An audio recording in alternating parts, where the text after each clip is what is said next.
dengan saya Ayu di kelas pagi bersama Info Lowongan Bali. Nah, kali ini saya itu temanya, nuansanya kalau teman-teman lihat itu bagus ya, ada yang berbeda. Nah, kali ini saya ada di Kopi 1, letaknya ada di pusat Kota Denpasar, lebih tepatnya di Jalan Durian nomor 25A.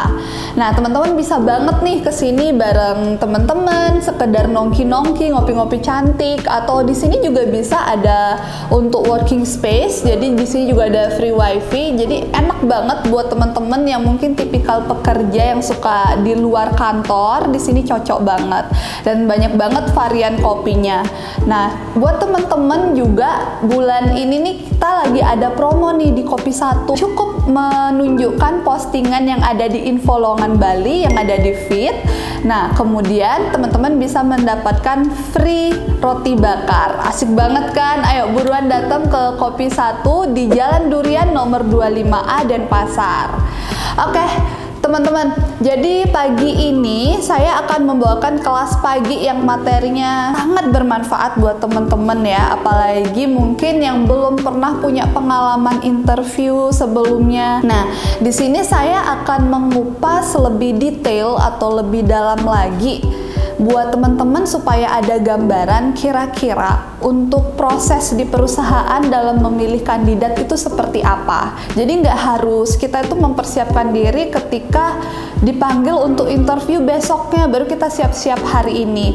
Alangkah lebih baik ketika kita sudah mulai mencari info lowongan pekerjaan atau sedang mencari pekerjaan, kita sudah mulai memprepare diri. Info Lowongan Bali itu banyak banget tips yang sudah saya buat teman-teman semuanya dalam menghadapi segala macam di dunia rekrutmen. Jadi dari proses interview kemudian lain sebagainya, lebih rajin-rajin lagi untuk melihat itu. Jadi itu sangat bermanfaat. Nah, kali ini saya di Kopi 1 ini saya akan memberikan materi mungkin sedikit agak berat, tapi itu akan sangat bermanfaat kawan-kawan. Saya akan mengupas tentang apa aja sih yang dilakukan seorang HRD dalam mencari kandidat untuk perusahaannya. Biasanya untuk perusahaan awal-awal itu sudah pasti screening CV. Nah, itu bolak-balik saya juga sudah info ke kalian semua kalau CV itu sangat penting.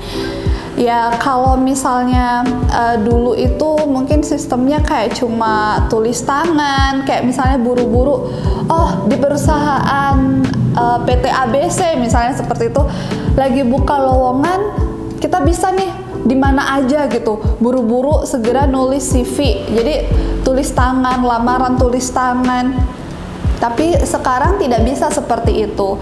Jadi buat kawan-kawan, kalaupun yang sekarang masih sedang bekerja dan ada niatan untuk mungkin pindah ke perusahaan lain untuk menambah pengalaman atau ilmu baru, kemudian buat kawan-kawan yang sekarang masih kuliah ataupun sekolah, mulai disiapkan CV-nya dari sekarang. Jadi kawan-kawan tinggal double check lagi CV-nya. Kira-kira perlu ditambahin apa lagi, kurangnya di mana. Jadi nggak buru-buru, nggak sistem kebut semalam. Itu kalau kata-kata anak milenial sekarang ya. Yang pertama itu adalah screening CV. Jadi dari para HR itu kita kalau nggak ada CV ya kita nggak tahu dong mau manggil siapa.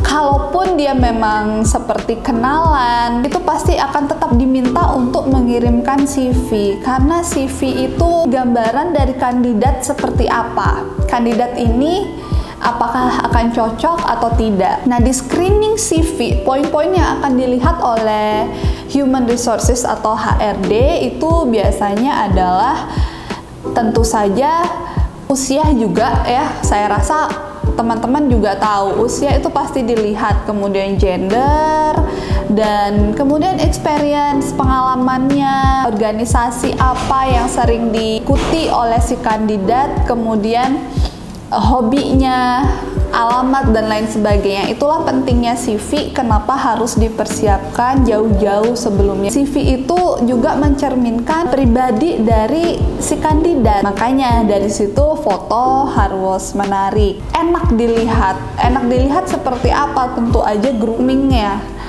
Jadi jangan asal-asalan foto, atau mungkin zaman dulu itu masih hitam putih. Nah, sekarang kalian bisa beralih ke foto berwarna, tapi juga jangan sampai pakai kayak baju mau main atau baju mau nge-mall. Jadi lebih ke apa ya, pakaiannya tuh formal, seperti mungkin kemeja, nggak harus hitam putih juga. Nah, untuk yang wanita-wanita mungkin bisa seperti dress atau mungkin kemeja dengan bawahan raw, itu akan terlihat elegan. Jadi CV itu juga menentukan, nggak boleh asal-asalan.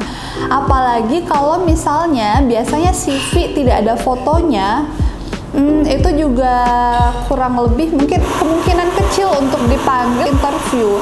Jadi kawan-kawan jangan pernah malu untuk isi foto di sana. Saya rasa sih itu wajib lah hukumnya ya. Justru lebih penting itu nanti kalau misalnya kayak kelengkapan ijazah atau beberapa perusahaan minta kayak SKCK, itu bisa menyusul kalau misalnya kandidat sudah cukup menarik dari CV-nya. Kemudian yang kedua itu biasanya adalah interview dengan HRD.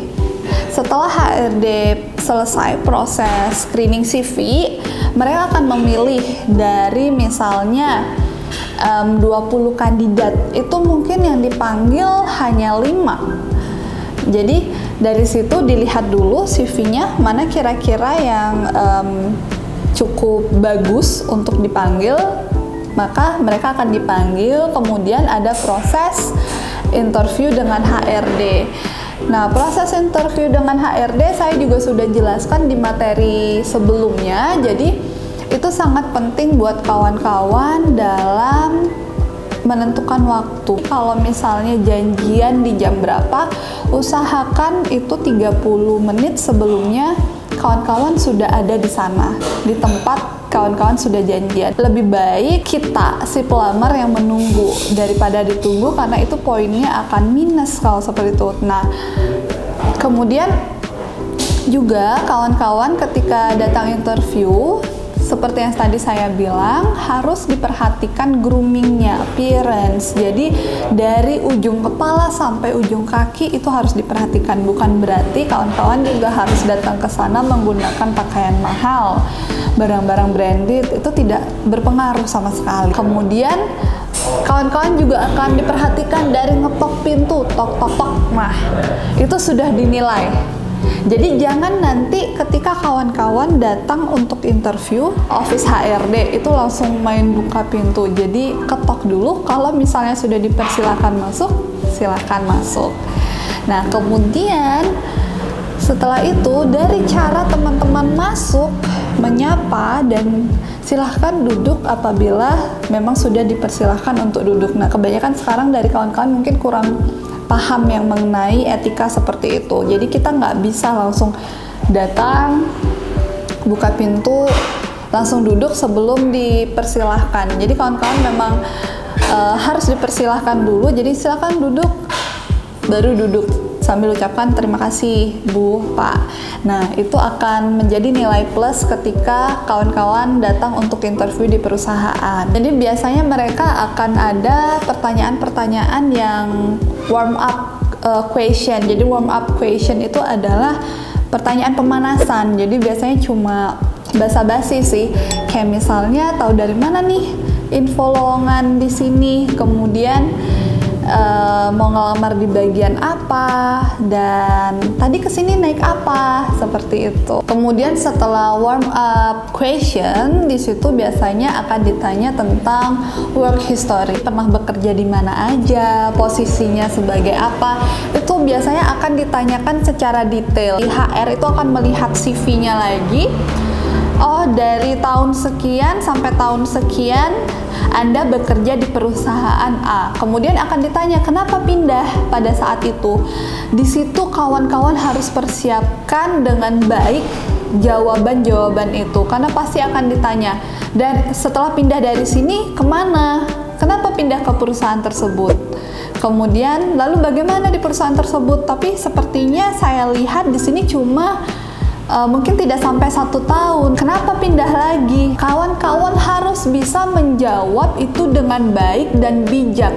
Jangan sampai nanti itu justru jadi bumerang buat kawan-kawan. Para HR melihat experience yang mereka banyak itu memang bagus. Balik lagi, experience banyak tapi dalam kurun waktu yang tidak lama di satu perusahaan. Misalnya di perusahaan A dia hanya 6 bulan, kemudian pindah lagi ke perusahaan B hanya 3 bulan, dan seterusnya seperti itu. Jarang banget lebih dari setahun.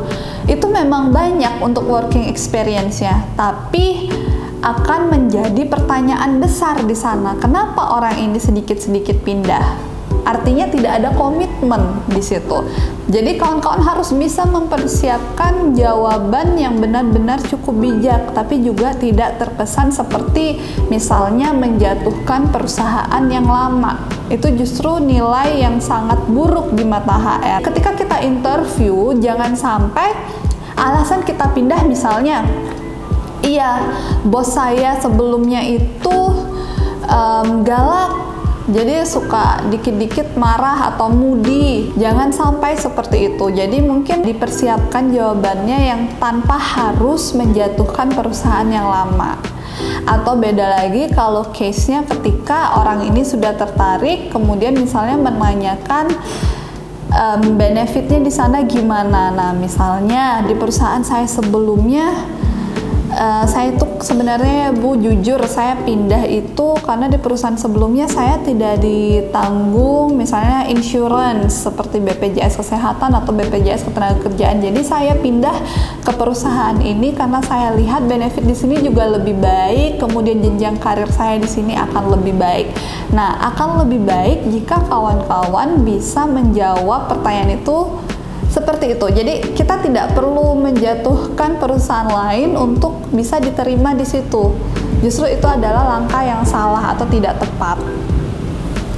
Kemudian di sana juga biasanya HRD akan melihat kira-kira performance-nya orang ini seperti apa di situ. Itu bisa dilihat dari history CV.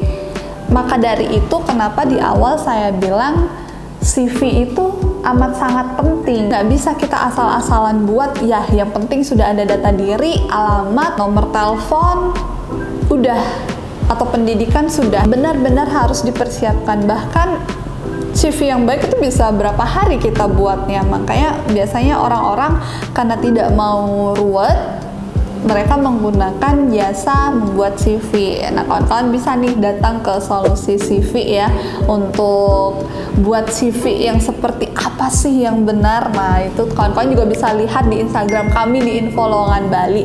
Dan di situ saya pribadi juga akan ikut andil di dalamnya untuk melihat kira-kira seperti apa CV ini, dan kalau misalnya pun ternyata memang ada beberapa hal yang harus direvisi atau ditambahkan, kita akan info ke orang itu yang buat CV, gimana nih cocoknya ini ditambahin seperti ini, kira-kira setuju tidak? Nah, kami akan lakukan itu jika hanya kawan-kawan setuju. Mulailah lebih care tentang itu. Jadi nggak semata-mata kalian tuh hanya mempersiapkan diri untuk menghadapi interviewnya saja. Tidak, karena bahkan sebagian besar kalau kawan-kawan lihat dari kelas-kelas saya sebelumnya mungkin dengan beberapa narasumber, justru banyak fieldnya itu adalah di CV kawan-kawan. Setelah tadi interview dengan HR, dia akan lihat lagi CV-nya. Job performance-nya seperti apa? Itu bisa mereka lihat dari misalnya di perusahaan yang sama, dia itu mungkin lama di perusahaan itu. Mungkin misalnya dia 7 tahun di perusahaan itu. Biasanya kan dipertanyakan ngapain dia di perusahaan ini lama-lama gitu. Berarti kan dia misalnya dia lebih suka di comfort zone atau tidak mau keluar dari zona nyaman. Belum tentu. HR akan melihat lagi. Di situ akan dilihat performance-nya, apakah selama 6 tahun di perusahaan itu orang ini mengalami promosi atau kenaikan jabatan.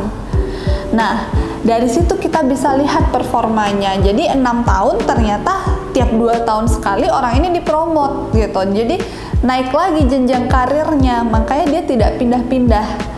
Nah, itu bukan berarti juga dia lama di sana karena di zona nyaman, tidak. Tapi justru dia mungkin ada seperti seseorang itu kadang di perusahaan satu, target saya pokoknya di perusahaan ini harus bisa sampai ke level ini, makanya dia lama di sana. Kecuali misalnya beberapa orang akan pindah itu biasanya itu karena pertama lingkungan kerja mungkin tidak nyaman. Itu bisa jadi, itu salah satu faktor kenapa orang bisa pindah ya. Kemudian kedua adalah ada benefit yang lebih baik di perusahaan yang selanjutnya, itu bisa jadi. Kemudian juga bisa mungkin secara benefit, gaji itu sebenarnya sama aja sama perusahaan yang sekarang, tapi jenjang karirnya lebih tinggi. Nah, bisa jadi dia keluar karena itu. Nah, dari situ kita lihat job performance-nya. Kemudian kita bisa lihat gimana sih komitmen seseorang, itu sama, itu bisa dilihat dari CV orang ini. Buat kawan-kawan mungkin atau yang sekarang masih baru fresh graduate akan mulai bekerja, atau yang belum graduate tapi sedang menyaksikan channel ini, kemudian mungkin yang sekarang masih bekerja dan ada rencana untuk pindah, CV itu sangat penting. Kalau misalnya di situ teman-teman kurang dari setahun, coba mulai mulai kurangi kebiasaan yang seperti itu, minimal 1 tahun. Karena kalau di bawah itu akan sangat dipertanyakan. Kecuali memang kawan-kawan punya jawaban yang tepat untuk pertanyaan itu, tidak apa-apa. Peranan CV ini penting sebenarnya tanpa teman-teman sadari. Dari situ kita akan bertanya tentang education, tentang pendidikan. Biasanya soal apa? Jadi kalau misalnya kawan-kawan yang sekarang mungkin masih SMK atau sederajat, atau mungkin yang masih diploma, itu biasanya HR akan bertanya, apakah kira-kira Anda mungkin ada rencana untuk melanjutkan pendidikan? Biasanya seperti itu pertanyaannya. Atau mungkin sekarang yang masih SMK, apakah sekarang lagi kuliah atau gimana, lanjutin kuliah atau enggak, atau mungkin ada rencana mau kuliah enggak, kira-kira kapan? Kenapa itu ditanya? Karena itu biasanya pengaruhnya adalah dengan schedule di perusahaan atau jadwal kerja. Kalau misalnya yang kerjanya sistemnya shift, itu enak, jadi bisa diatur. Mungkin misalnya hari ini saya shift pagi atau besoknya saya shift sore.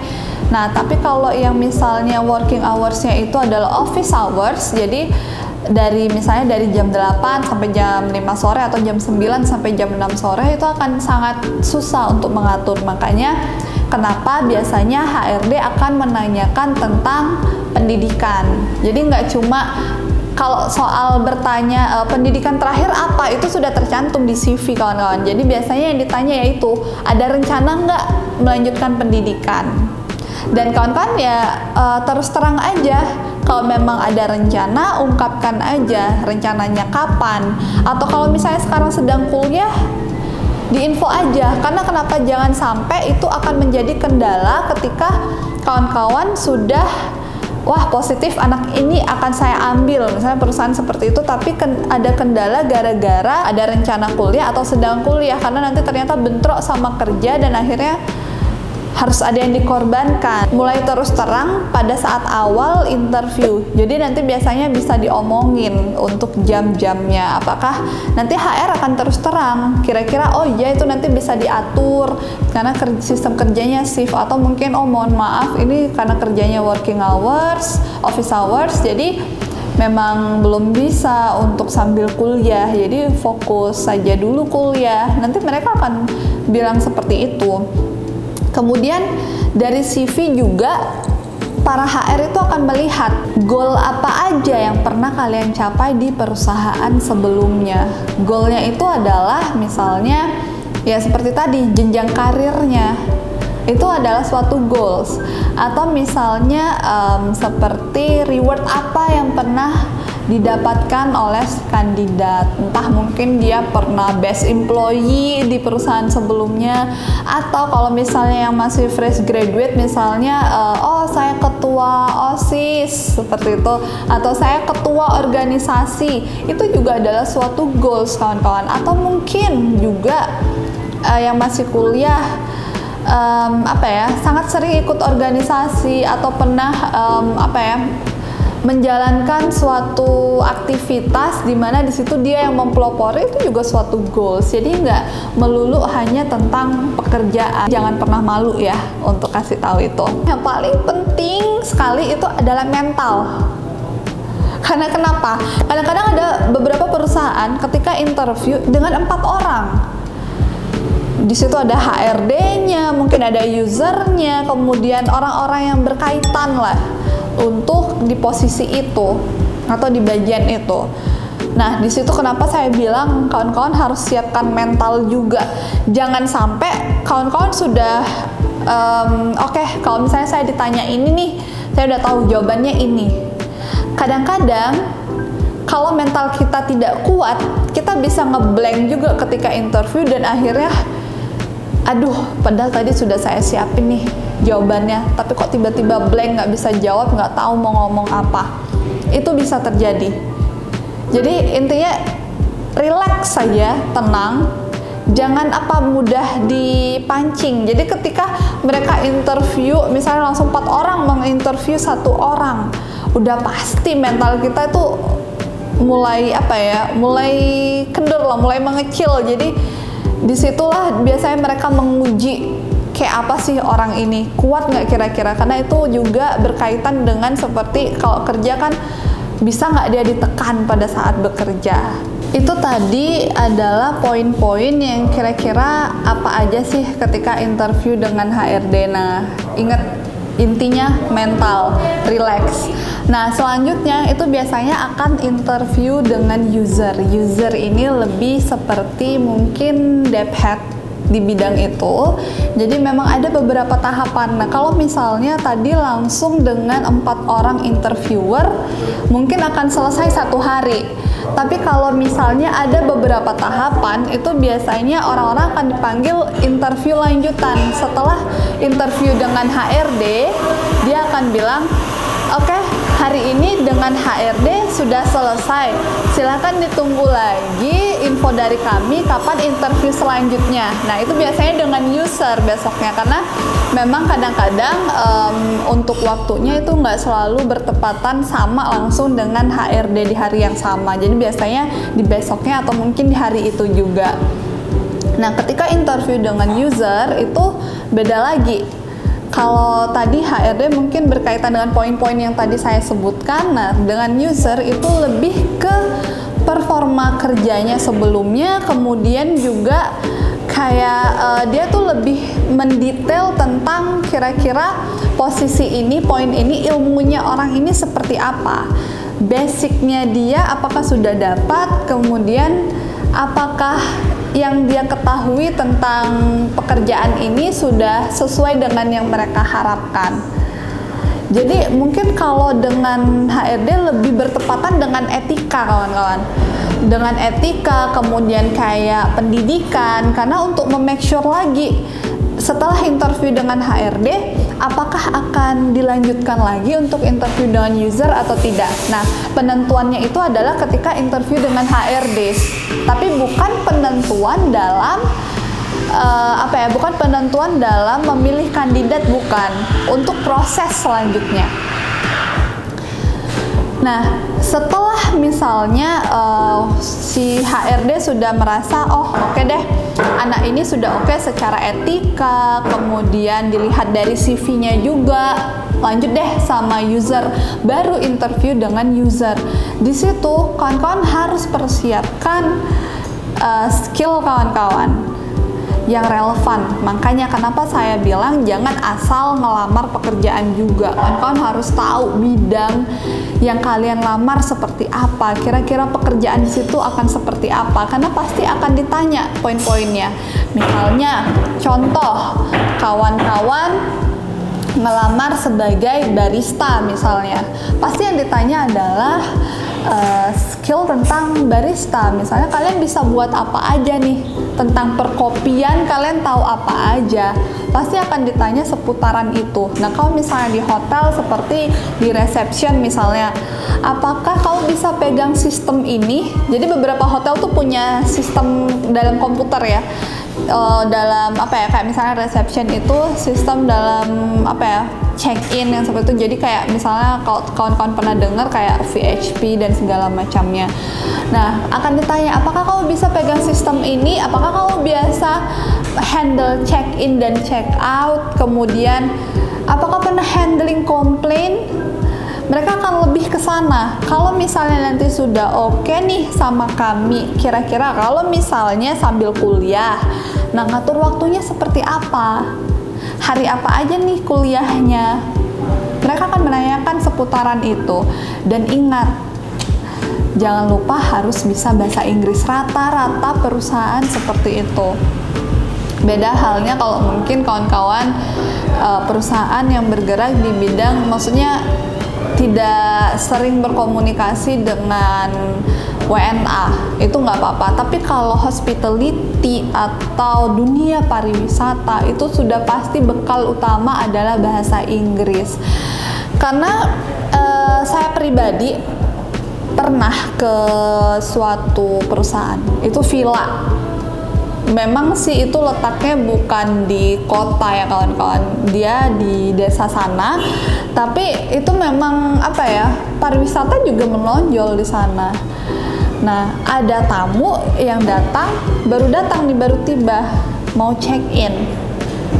Tapi karena ternyata seperti room girl-nya itu tidak bisa menggunakan bahasa Inggris sedikit pun, itu paparnya.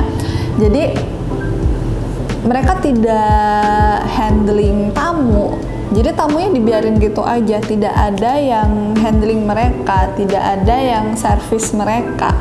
Nah, kalau seperti itu akan menjadi komplain besar yang nantinya juga akan merugikan perusahaan dan juga bisa merugikan si karyawan tentunya. Jadi mulai dari sekarang cobalah kawan-kawan itu jangan jauh-jauh deh dari bahasa Inggris, karena seperti yang saya bilang, itu bukan ibu bahasa kita. Jadi jangan pernah malu atau takut ditertawakan oleh mereka WNA. Justru tidak. Dari WNA itu akan respect. Mungkin mereka akan mengkoreksi dan mereka akan paham betul apa maksud kita. Itu. Nah, jadi setelah sama user itu biasanya ada beberapa kandidat kan yang diinterview oleh HRD dan juga usernya. Di situ mereka akan menentukan. Misalnya tadi saya bilang dari 20 kandidat yang dipanggil mungkin hanya 5 orang. Dari 5 orang itu bisa saja dikerucutkan lagi menjadi 2 atau 3 orang yang lebih menonjol. Nah, dari sana mereka akan cek lagi setelah interview dengan user, sudah terpilih beberapa kandidat, ada lagi prosesnya itu adalah salary negotiation. Jadi kita akan nego lagi soal gaji. Mungkin buat yang fresh graduate sih aman ya, biasanya kita nggak banyak ngambil kandidat, beberapa kandidat untuk yang fresh graduate. Memang sih ada sistem eliminasi juga, tapi biasanya kita langsung kerucutkan dari 5 itu, mungkin yaudah pilih salah satu. Atau kalau misalnya dia sudah pernah bekerja, pasti kita cek lagi salary negotiation. Jadi kita akan nego gaji lagi, apakah cocok dengan budget si perusahaan atau tidak. Tapi kalau untuk fresh graduate itu udah enak, karena pasti basicnya untuk yang fresh graduate sudah pasti mengikuti UMK di daerah masing-masing. Setelah terpilih nih beberapa kandidat, kan kemudian ada salary negotiation. Nggak sampai di sana aja, setelah kita pun sudah cocok nih dengan gaji yang ditentukan, ada proses selanjutnya, itu adalah reference check. Reference check ini adalah salah satu penentu juga apakah orang ini yang sudah oke nih di proses interview sudah lolos, apakah dia akan lolos selanjutnya dari reference check. Nah, setelah di salary negotiation, reference check itu apa? Nah, di situ kita akan melihat si kandidat. Kita sudah dapat nih kandidatnya, si A. Kita nggak langsung rekrut mereka, karena kenapa? Kita juga nggak mau dong perusahaan itu zonk setelah sekian rumit proses, beberapa step dalam interview, kemudian pengorbanan waktu di situ juga. Ada sistem reference check. Jadi buat kawan-kawan yang fresh graduate, itu biasanya reference check-nya itu adalah melalui sekolah atau kampus. Kita akan tanya. Jadi ketika sekolah dulu atau ketika kita kuliah, orang ini nih seperti apa sih kesehariannya di kampus, seperti apa? Biasanya mereka suka ikut organisasi atau enggak, terlibat di organisasi atau tidak, kemudian recordnya gimana nih dalam mengerjakan tugas-tugas, kemudian ke kawan-kawan lainnya bagaimana, ke siswa-siswi lainnya seperti apa, itu akan dicek. Nah, reference check itu juga nggak soal kita bertanya ke orang lain, kita juga bisa lihat dari sosial media. Kita akan lihat di sosial medianya seperti apa. Makanya saya bilang sosial media itu gunakan dengan bijak, karena di situ juga orang akan melihat keseharian kita, pribadi kita. Di proses reference check, untuk yang mungkin udah pernah kerja, itu akan ditelepon ke perusahaan sebelumnya. HRD biasanya akan minta disambungkan ke HRD perusahaan sebelumnya atau mungkin ke general manajernya. Dan untuk yang satu divisi, kita tidak akan bicara dengan orang yang setara. Misalnya di reception, kita tidak akan menanyakan ke orang yang levelnya sama. Pasti akan yang satu tingkat levelnya lebih tinggi dari si kandidat. Gunanya apa? Karena mereka yang menilai kinerjanya seperti apa, dan biasanya lebih fair. Minimal perusahaan itu akan melakukan reference check sebanyak 4 kali, dan 4 kali itu tentunya ke perusahaan yang berbeda. Nah, kalau misalnya dia belum pernah kerja nih Kak, terus 4 kali referensinya gimana? Kan kampusnya cuma satu atau sekolahnya cuma satu. Biasanya itu kita akan tanyakan, kalau misalnya SMK mungkin guru BP, wali kelas, kepala sekolah, atau guru lainnya. Kemudian kalau dia misalnya sudah pernah bekerja, kita akan lihat perusahaan 1, 2, 3. Kalau dia pernah mungkin 5 perusahaan atau 10 perusahaan, ada loh yang seperti itu, kita akan cek 4 perusahaan terakhir. Nah, di situ kita akan telepon 4 perusahaan terakhir. Jadi yang ditanya adalah seperti misalnya di tim itu ada berapa orang. Nah, ada beberapa divisi kan kalau dalam perusahaan itu, misalnya sales marketing. Jadi di divisi sales and marketing itu ada berapa tim di situ. Nah, kemudian orang ini posisinya sebagai apa? Kinerjanya seperti apa di sana? Dan juga daftar kehadirannya gimana? Sering telat tidak, atau mungkin sering izin pulang lebih cepat. Itu akan dicari tahu. Kemudian orang ini kepribadiannya seperti apa di tempat kerja, ceria kah, atau mungkin dia pendiam, itu akan ditanyakan. Nggak cuma soal attendance dan segala macam. Di proses reference check itu banyak juga yang gagal. Itulah pentingnya kita membangun image kita dengan baik. Untuk yang sudah bekerja, itu sangat penting untuk membangun image-nya di komitmen, loyalitas, kemudian integritas. Itu yang paling penting. Karena jangan sampai orang berpikir, jadi dia lari dari perusahaan A, itu lari dari tanggung jawab, kemudian melamar di perusahaan selanjutnya, dan berpikir bahwa perusahaan itu tidak akan mencari tahu bagaimana kinerja seseorang itu di perusahaan sebelumnya. Dan kenapa harus 4 reference check? Karena bisa jadi saat kita telepon yang pertama, orang ini bisa aja dia pro, sehingga ketika si kandidat ini mau melakukan kesalahan apapun, dia akan bilang itu baik-baik aja, kerjaannya bagus. Bisa jadi seperti itu. Makanya dilakukan minimal itu adalah 4 reference check. Setelah tahap reference check tadi, ada tahapan selanjutnya. Belum berhasil lolos di situ, belum tentu tahap selanjutnya juga lolos. Hal yang menentukan terakhir itu adalah juga medical check up, kawan-kawan. Nah, buat kalian yang belum tahu medical check up itu apa, jadi biasanya kita akan dites nih kesehatan kita secara menyeluruh. Jadi biasanya tes fisik juga, kemudian kita di situ ada ronsen mungkin supaya dilihat ada penyakit dalam atau tidak. Kemudian juga ada tes darah di sana. Semuanya dites. Jadi itu adalah medical check up, itu secara menyeluruh. Karena kenapa? Saya bilang di situ juga menentukan.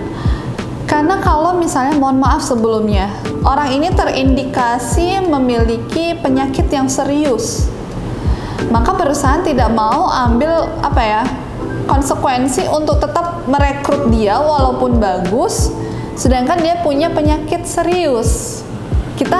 Perusahaan tidak berani. Jadi biasanya gagalnya di sana. Atau juga buat perusahaan besar yang mungkin posisinya sebenarnya yang dicari bukan level yang tinggi, tapi kok tetap gagal medical check up-nya. Bisa jadi kalau dia perusahaan besar, kemudian terutama lagi kandidatnya yang dicari itu adalah berhubungan dengan servis atau dengan orang banyak. Takutnya adalah seperti kalau misalnya ada penyakit yang menular, karena itu kan cukup berbahaya. Biasanya kantin karyawan itu sharing alat makan walaupun dicuci ya. Kemudian juga ketika kita melayani tamu, takutnya tamu juga tertular. Maka dari itu kenapa medical check up itu penting.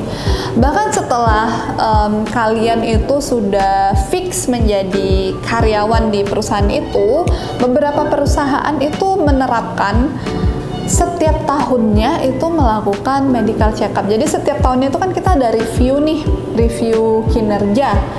Jadi biasanya itu staff performance evaluation, biasanya seperti itu. Jadi kita akan direview kinerja kita, penilaiannya seperti apa dalam setahun.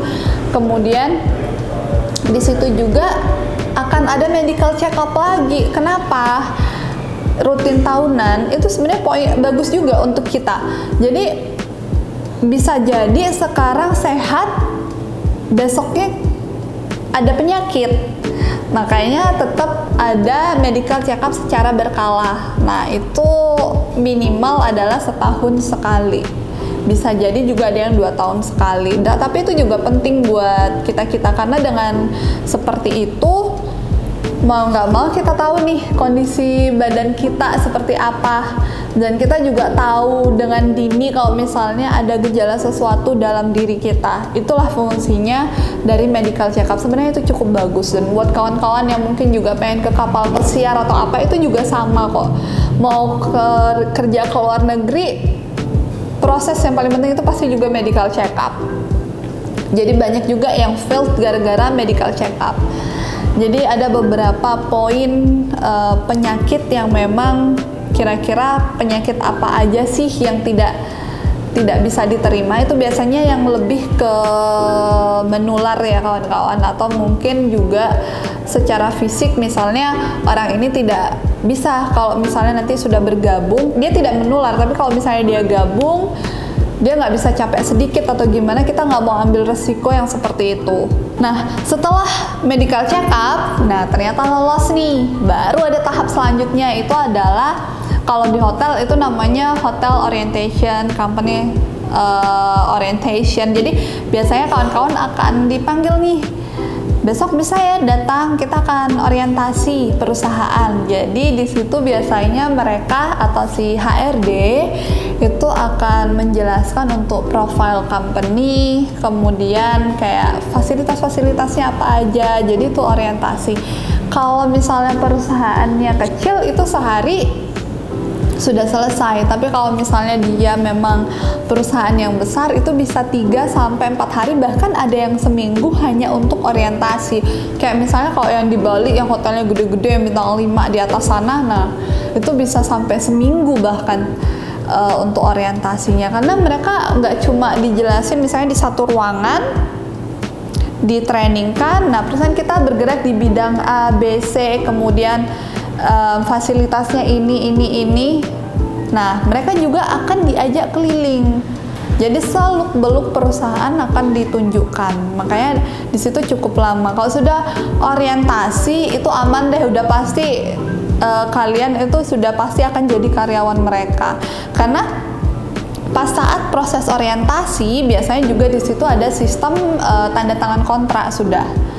Kalau sudah setuju dengan sistem nego gajinya tadi, medical check up udah lolos, reference check juga lolos, orientasi. Nah, berarti itu benar-benar sudah fix, sudah lolos tahapan-tahapan sebelumnya, jadi sudah aman. Di situ kalian akan taken kontrak, kemudian biasanya, tapi ada beberapa perusahaan yang mungkin langsung kontraknya itu oke, kalian ini kontrak kalian selama 1 tahun, ada yang seperti itu, atau mungkin 2 tahun. Tapi ada juga yang misalnya kita belum tanda tangan kontrak, tapi kita akan ada probation atau misalnya 3 bulan training dulu ya, tapi trainingnya itu tetap dibayar, ada yang seperti itu. Kalau training magang dari sekolah atau kampus itu kan beda lagi. Setelah itu baru deh nanti kita ada kontrak. Kalaupun misalnya tidak ada beberapa perusahaan itu yang tidak melakukan 3 bulan percobaan atau 3 bulan training, biasanya itu 1 tahun. Jadi mereka nggak mau ambil resiko juga langsung 2 tahun, jadi setahun akan dilihat performa kerjanya, kemudian biasanya 1 bulan sebelum masa kontrak berakhir akan direview lagi kinerjanya. Kalau misalnya memang tidak sesuai atau kinerjanya sangat buruk, itu akan diinfo 1 bulan sebelumnya bahwa mohon maaf, kami tidak bisa memperpanjang kontrak. Nah, jadi kawan-kawan jangan harap kayak misalnya sudah diterima jadi karyawan juga, udah kontrak, bukan berarti posisi sudah aman, tidak. Jadi selama 1 tahun itu akan direview 6 bulan pertama, 6 bulan selanjutnya. 6 bulan pertama mungkin masih beradaptasi, tapi 6 bulan selanjutnya kita harus sudah bisa menguasai daerah kita dong gitu, jadi area kita. Dari situ akan ada review lagi yang tadi saya bilang staff performance evaluation. Di situ ada biasanya ada beberapa poin. Jadi dari perusahaan itu sudah punya formulirnya dan berapa poin penilaian. Kemudian kalau misalnya cocok, mereka akan lanjut lagi. Nah, di situ ada proses medical check up lagi, baru tanda tangan kontrak. Jadi kalau biasanya belum ada hasil medical check up, mereka tidak akan berani untuk melakukan kontrak. Harus ada medical check up, harus sudah keluar dulu hasilnya, dan kalau aman baik-baik saja baru lanjut lagi kontraknya. Itu untuk yang self assessment, kemudian ada medical check up. Nah, itulah tadi cukup panjang ya, beberapa poin tahapan-tahapan yang kira-kira apa sih yang dilakukan HRD di dalam sana dalam menentukan kandidat ini yang akan join dengan perusahaan itu atau tidak. Jadi memang sangat sulit. Intinya poinnya adalah perbaiki etika, kemudian juga siapkan mental dan alat berperangnya atau tempurnya sudah pasti itu yang saya bilang tadi, CV-nya. Mulai persiapkan dari sekarang walaupun belum ada niatan untuk pindah kerja atau mungkin yang sekarang masih sedang dalam masa pendidikan, mulai dari sekarang. Buat teman-teman mungkin yang cuma sekedar mau makan siang nih, kan udah siang gini, kemudian kalau misalnya mau nongkrong-nongkrong cantik, silakan datang ke Kopi 1, letaknya di Jalan Durian 25A di Denpasar, bukanya dari jam 8.30 sampai jam 11 malam. Kemudian juga setiap hari Jumat nih, kalau yang mau mungkin ngeceng sama pasangan, di sini ada live music juga. Buat kawan-kawan yang udah jenuh kerja di dalam kantor terus, di sini juga bisa, tempatnya juga nyaman, kopinya juga oke. Oke, semoga bermanfaat materi-materi saya tadi. Juga buat kawan-kawan yang memang pengen tahu kemudian apa aja sih info-info dari kami, kemudian kelas pagi kami apa aja, silakan lihat di YouTube channel Info Lowongan Bali. Jadi di situ semuanya sudah ada, tips-tips dari saya sudah ada di sana, kelas pagi juga sudah ada di sana. Dan saya harap saya juga dapat feedback dari kawan-kawan, mungkin bisa feedbacknya melalui komen di YouTube channel kami atau mungkin DM di Info Lowongan Bali di Instagram kami. Di situ mungkin apa sih kira-kira bahasan apa yang pengen kalian dengar atau yang ingin kalian ketahui, dan kami akan persiapkan itu. Ya, semoga bermanfaat buat teman-teman. Jangan lupa selalu gunakan masker keluar, jangan lupa hand sanitizer, jaga jarak, dan semoga kawan-kawan kita semua sehat selalu. Terima kasih.